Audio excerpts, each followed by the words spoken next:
जय श्री कृष्ण।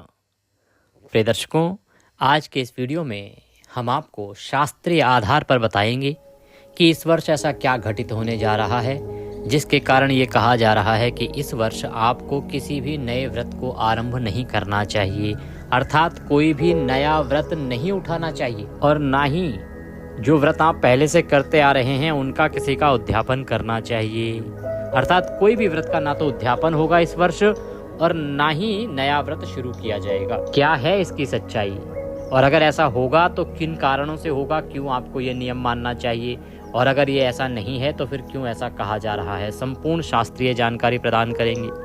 साथ ही इस वर्ष 2026 में अधिक मास है, तो अधिक मास होने के कारण इस वर्ष पर क्या प्रभाव पड़ेगा, अधिक मास में हमें क्या करना चाहिए क्या नहीं करना चाहिए, अधिक मास का पूर्ण लाभ आप कैसे प्राप्त कर सकते हैं, अधिक मास के नियम क्या हैं और ये अधिक मास होगा कब से कब तक, अर्थात कौन सा वो महीना है जो अधिक मास में होगा और अधिक मास की गणना कैसे होती है, अर्थात पहले 30 दिन मूल महीना और उसके बाद अधिक मास होता है या पहले अधिक मास के 30 दिन फिर मूल माह आता है, या जैसा कि शास्त्रों में लिखा है ऐसा पढ़ा जाता है कि अधिक मास सदैव शुक्ल पक्ष से आरंभ होता है। तो शुक्ल पक्ष से उसकी गणना कैसे होगी, क्योंकि जो नया महीना आपका आरंभ होता है ना उसकी शुरुआत कृष्ण पक्ष से होती है। पूर्णिमा के बाद नया महीना शुरू होता है और उसकी शुरुआत होती है कृष्ण पक्ष से। पर अधिक मास की शुरुआत यदि शुक्ल पक्ष से होती है तो फिर उसकी गणना कैसे करेंगे, कब से कब तक वो महीना रहेगा। इस प्रकार से बहुत ही विशेष ये वीडियो होने वाला है, बहुत ही रोचक तथ्य इसमें मैं आपके लिए लेके आया हूँ, शास्त्रीय प्रमाण के साथ जानकारी लेके आया हूँ, गणना कैसे होती है ये भी आपको समझाऊंगा, तो अंत तक वीडियो को देखिएगा। जानकारी आरंभ करते हैं उससे पहले आपसे निवेदन है कि वीडियो यदि थोड़ा सा भी उपयोगी लगे तो कृपया एक बार लाइक अवश्य कीजिएगा और जितना हो सके शेयर कीजिए, जिससे कि ये जानकारी सब तक पहुंचे और सभी लोग इसका लाभ ले सकें। भगवान नारायण का आशीर्वाद प्राप्त करने के लिए कमेंट बॉक्स में अवश्य लिखिएगा ओम नमो भगवते वासुदेवाय या जय श्री हरि। आप देख रहे हैं देवभूमि ज्योतिष संस्थान का प्रतिष्ठित यूट्यूब चैनल देवभूमि धार्मिक। हम यहाँ सभी व्रत और त्योहारों की सही शास्त्रीय जानकारी प्रदान करते हैं। ज्योतिष शास्त्र और पंचांग के आधार पर आपको बताते हैं कौन सी तिथि कब है, व्रत आदि कब करना है, क्या विधि क्या नियम और क्या गलती नहीं करनी है। यदि आप सभी व्रत और त्योहारों की सही शास्त्रीय जानकारी पाते रहना चाहते हैं तो कृपया चैनल को सब्सक्राइब कीजिए और बेल आइकन प्रेस कीजिए। जब आप सब्सक्राइब का बटन दबाएंगे तो वहाँ एक घंटी का निशान बना हुआ आएगा, उसको अवश्य दबाइएगा, तभी आपको हमारे सारे वीडियो प्राप्त होंगे, अन्यथा आपसे जानकारी छूट जाएगी।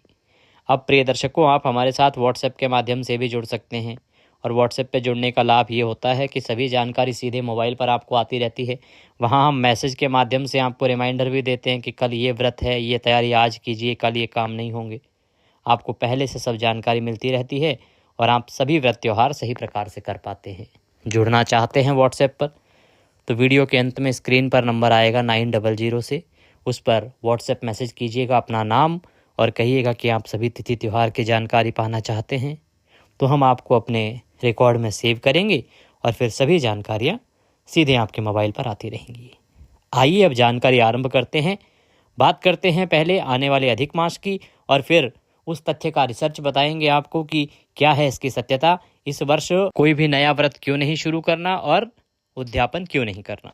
प्रिय भक्तों, यह नव संवत 2083 चल रहा है। इस नए संवत का नाम है रुद्र संवत्सर में इस वर्ष अधिक मास होने जा रहा है।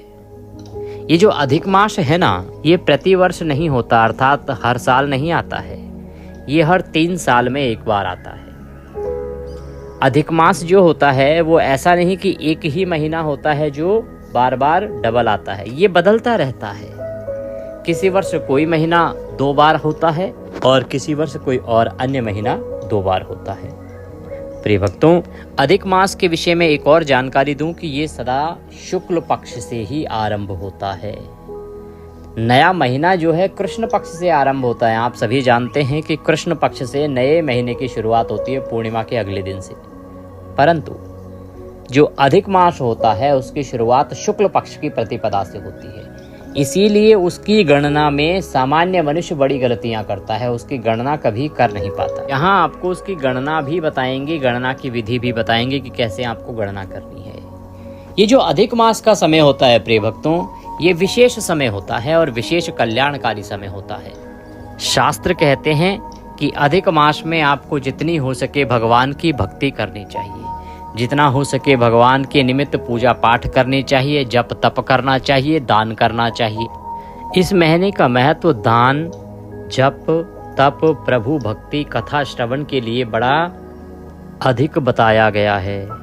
शास्त्र कहते हैं कि इस महीने में जो भगवान की आराधना करता है, भगवान की भक्ति करता है, वह कल्याणकारी फल प्राप्त करता है। भक्तों, अब ये जानते हैं कि ये जो महीना है ना अधिक मास या पुरुषोत्तम मास, ये इस वर्ष 2026 में कब आरंभ होगा और वो कौन सा महीना है जो 2 बार आने वाला है और इसकी गणना किस प्रकार से की जानी है।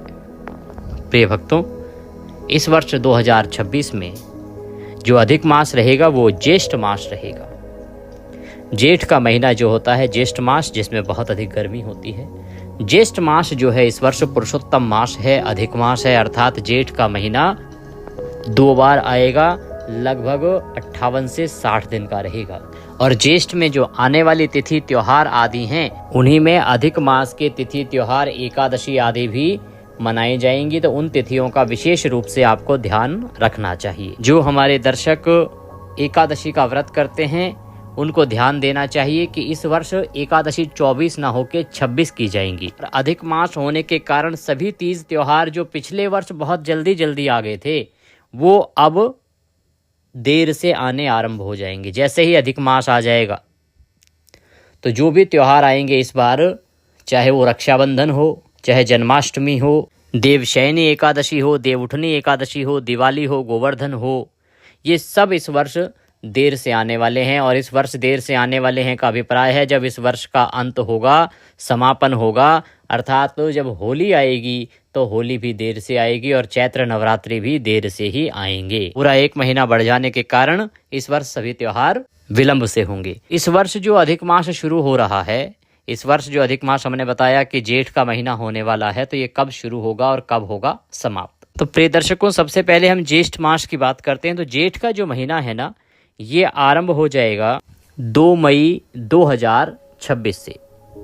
2 मई 2026 से ज्येष्ठ मास शुरू होगा और ये 29 जून को जाके समाप्त होगा। इस प्रकार से लगभग 58 दिन का ये ज्येष्ठ मास रहने वाला है, क्योंकि इसी में अधिक मास भी है। अब बात करेंगे कि इसमें अधिक मास कब है। देखिए, अधिक मास का अभिप्राय ये नहीं है कि पहले जो है मुख्य ज्येष्ठ होगा और जब वो समाप्त हो जाएगा तो अंतिम जो 30 दिन है वो अधिक मास के होंगे। इसकी गणना इस प्रकार से नहीं होती है। मैंने आरंभ में ही आपको बताया कि ज्येष्ठ मास जब भी कभी शुरू हो, पर अधिक मास की जो शुरुआत है वो सदा शुक्ल पक्ष से ही होती है। अगर हम आरंभ से शुरू करेंगे तो इसकी शुरुआत होती है कृष्ण पक्ष से, और हम कहें कि पहले 30 दिन ज्येष्ठ प्रमुख हो गया और उसके बाद ज्येष्ठ अधिक हो गया, तो फिर से उसकी शुरुआत कृष्ण पक्ष से ही आ जाएगी। इसीलिए शास्त्रीय विधि कही गई है कि मध्य से हमेशा अधिक मास आरंभ होता है, मध्य से आरंभ होता है और मास की समाप्ति के पहले ही वह अधिक मास समाप्त होता है। तो इस वर्ष जो शुद्ध ज्येष्ठ कृष्ण पक्ष रहने वाला है वो 2 मई से और 16 मई तक रहने वाला है। 2 मई से शुरू होकर 16 मई को ये समाप्त होगा। क्या? शुद्ध ज्येष्ठ कृष्ण पक्ष। और इसके बाद 17 मई 2026 से पुरुषोत्तम मास की शुरुआत होगी, शुभ आरंभ होगा। दिन रहेगा रविवार का। तो 17 मई से जो है पुरुषोत्तम मास आरंभ होगा। और क्योंकि हमने आपको बताया कि पुरुषोत्तम मास में सबसे पहले शुक्ल पक्ष आता है, इसीलिए 17 मई 2026 से और 31 मई 2026 तक अधिक मास का शुक्ल पक्ष रहेगा, ज्येष्ठ अधिक मास शुक्ल पक्ष। और 1 जून 2026 से 15 जून 2026 तक अधिक ज्येष्ठ कृष्ण पक्ष रहेगा। क्योंकि हमने बताया आपको आरंभ में भी कि अधिक मास में पहले शुक्ल पक्ष आता है, बाकी जितने भी 12 महीने हैं ना वो कृष्ण पक्ष से शुरू होते हैं, पर जो अधिक मास होता है वो सदा शुक्ल पक्ष से शुरू होता है। इसीलिए ज्येष्ठ के मध्य से आरंभ हो रहा है, 17 मई से, और 15 जून को अधिक मास समाप्त होगा, अधिक ज्येष्ठ समाप्त होगा। तो इस प्रकार से ये जो पूरा पुरुषोत्तम मास या कहें अधिक मास ये रहेगा 17 मई 2026 से और 15 जून 2026 तक। और इसके बाद 16 जून से पुनः शुद्ध ज्येष्ठ आरंभ हो जाएगा और शुद्ध ज्येष्ठ का समापन होगा 29 जून 2026 को। इस प्रकार से ये अधिक मास रहने वाला है और 29 जून के बाद 30 जून से आषाढ़ मास की शुरुआत हो जाएगी। अब प्रश्न उठता है कि इसमें हमें और क्या करना चाहिए। तो जितना हो सके हमें अधिक मास में भगवान विष्णु की आराधना करनी चाहिए, भक्ति करनी चाहिए, जप करना चाहिए, तीर्थों में जाना चाहिए, तीर्थों में स्नान करना चाहिए, भगवान के दर्शन करने चाहिए।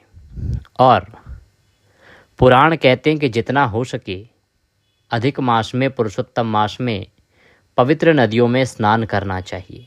गंगा स्नान करिए, गोदावरी स्नान करिए, यमुना स्नान करिए, या जहाँ संगम है संगम के तट पर स्नान करिए। अधिक मास में इसका बड़ा उत्तम फल कहा गया है। और अधिक मास का फल पाने के लिए अधिक मास महात्म्य अवश्य सुनिएगा।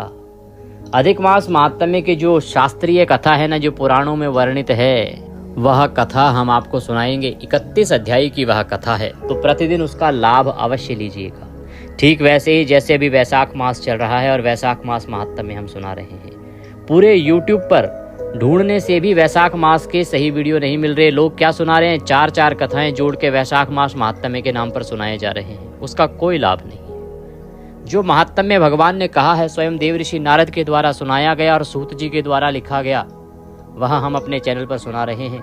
और सदा हम अपने चैनल पर वही महात्म्य सुनाते हैं जो पुराणों में वर्णित है। ये हमारे पूर्वजों की कृपा है, क्योंकि हमारी 4 पीढ़ियां इसी पांडित्य कर्म में बीती हैं। तो हमारे पास वो सैकड़ों वर्ष पुराने पुराण पुस्तकें आज भी उपलब्ध हैं जो विलुप्ति के कगार पर हैं, और हम वहीं से आपको सभी पुराण आदि की जानकारी देते हैं। चैनल पर नए हैं तो सब्सक्राइब अवश्य कर लीजिएगा। और आपकी सुविधा के लिए अब हम आपके साथ व्हाट्सएप पर भी हैं। व्हाट्सएप पर जुड़ने का लाभ ये होगा कि आपको सभी जानकारियाँ सीधे मोबाइल पर व्हाट्सएप पे मैसेज के माध्यम से आ जाएंगी। हम वहाँ रिमाइंडर भी देते हैं कि कल ये तिथि है, परसों ये व्रत आ रहा है, इसकी तैयारी आज ये कर लीजिए, कल से ये कार्य नहीं होंगे। तो आपको सभी जानकारियाँ पहले से मिलती रहती हैं। इस प्रकार से आप सभी व्रत त्योहार समय से कर पाते हैं। अगर आप व्हाट्सएप पर हमारे साथ जुड़ना चाहते हैं तो वीडियो के अंत में स्क्रीन पर एक नंबर आएगा 900 से, उस पर व्हाट्सएप मैसेज कीजिए, अपना नाम लिखिए और कहिए कि आप सभी तिथि त्योहार की जानकारी चाहते हैं। तो हम आपके नंबर को अपने यहाँ रिकॉर्ड में सेव करेंगे और फिर सभी जानकारियाँ सीधे मोबाइल पर आपको आती रहेंगी। प्रिय दर्शकों, यहाँ आपके नंबर को पूर्णतः सुरक्षित रखा जाता है, किसी के साथ शेयर नहीं किया जाता है। तो इस प्रकार से आपको अधिक मास का लाभ लेना है, महात्म्य आदि सुनते हुए, स्नान आदि करते हुए और खूब दान पुण्य के कार्य करते हुए। अब हम बात करते हैं कि ये जो अधिक मास का समय है, या जब अधिक मास जिस वर्ष में आ रहा है, तो उसमें हमें उद्यापन आदि करने चाहिए कि नहीं करने चाहिए, नए व्रत शुरू करने चाहिए कि नहीं करने चाहिए, इसके विषय में शास्त्रों की क्या आज्ञा है।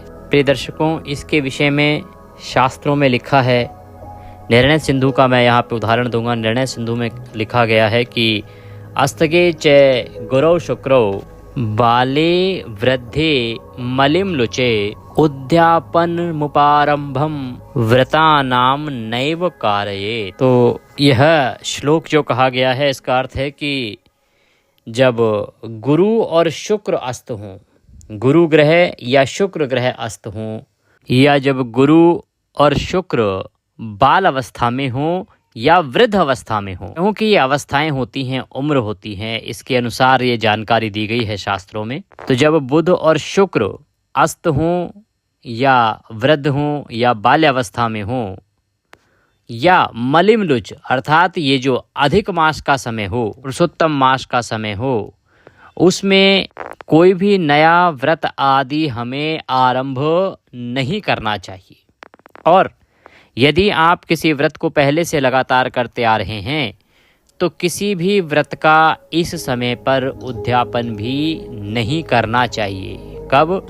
जब गुरु या शुक्र दोनों में से कोई भी ग्रह अस्त हों उस समय पर, या दोनों बाल अवस्था में हों, या दोनों में से कोई भी वृद्ध अवस्था में हो तो उस समय पर, या जब अधिक मास हो तो उस समय पर हमें कोई भी व्रत ना तो शुरू करना चाहिए नया व्रत, और ना ही हमें पहले से किए जा रहे व्रत के विषय में हमें उद्यापन आदि नहीं करना चाहिए। इसके अतिरिक्त जो शास्त्र कहते हैं कि यदि व्यतिपात योग हो कभी, या वैधृति हो, या हम कहें कि अमावस्या आदि हो, तो भी हमें नया व्रत शुरू नहीं करना चाहिए उस दिन से, और ना ही हमें उस व्रत का उस दिन पर उद्यापन करना चाहिए। शास्त्रों ने सीधे सीधे मनाही करी है इस कार्य के लिए। प्रिय दर्शकों, इस मामले में आपको सावधान रहना चाहिए और जितना हो सके लोगों को बताना चाहिए, क्योंकि इस वर्ष 2026 में अधिक मास होने के कारण कोई भी नया व्रत शुरू करना शुभ नहीं है, और उसका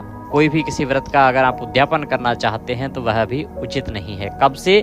जब से अधिक मास लग जाता है तब से ये आरंभ होता है। तो ये आरंभ हो जाएगा 17 मई। 17 मई के बाद आपको कोई भी नया व्रत आरंभ नहीं करना चाहिए, और ना ही पुराने किसी व्रत का उद्यापन आपको करना चाहिए। इस वर्ष में कोई उद्यापन और नया व्रत आपको शुरू नहीं करना है, क्योंकि इस वर्ष में अधिक मास लग रहा है। अधिक मास 17 मई से लगेगा, तो उसके बाद आपने शुरू नहीं करना, और उसके बाद जो भी व्रत पड़ेंगे उनका उद्यापन भी आपको नहीं करना चाहिए, ऐसा शास्त्रों की आज्ञा है। तो इस प्रकार से ये जानकारी है अधिक मास के विषय में। यहाँ एक बात और बताता चलूं कि अधिक मास में आपको 33 अपूप के द्वारा आप अपने पितरों को शांत कर सकते हैं, उनको तृप्त कर सकते हैं। तो अधिक मास में 33 अपूप बनाइए और उनको भगवान के 33 नामों से लोगों को दान कीजिए, जरूरतमंद को दान कीजिए, या भगवान के निमित्त ब्राह्मण को दान कीजिए। अपूप का अर्थ होता है मालपुआ। जो मालपुआ बनाते हैं ना, 33 मालपुए का दान इस माह में अधिक मास में विशेष रूप से कहा गया है। ये आपको पितरों के निमित्त करना चाहिए। पितरों के निमित्त आपको तर्पण करना चाहिए, जल तर्पण करना चाहिए, और गीता के 7वें अध्याय का श्रवण करना चाहिए। इसकी विधि भी मैंने आपको चैनल पर अपलोड की है। इस प्रकार से ये थी जानकारी अधिक मास के विषय में। पुरुषोत्तम मास के विषय में जानकारी थोड़ी भी अच्छी लगी हो तो कृपया लाइक अवश्य कीजिएगा। जितना हो सके लाइक कीजिए, और चैनल पर नए हैं तो सब्सक्राइब करते जाइएगा। दक्षिणा स्वरूप कुछ भी भेजना चाहते हैं तो आपके स्क्रीन पर नंबर आ रहा होगा 900 से, उस पर भेज सकते हैं। जय श्री कृष्ण।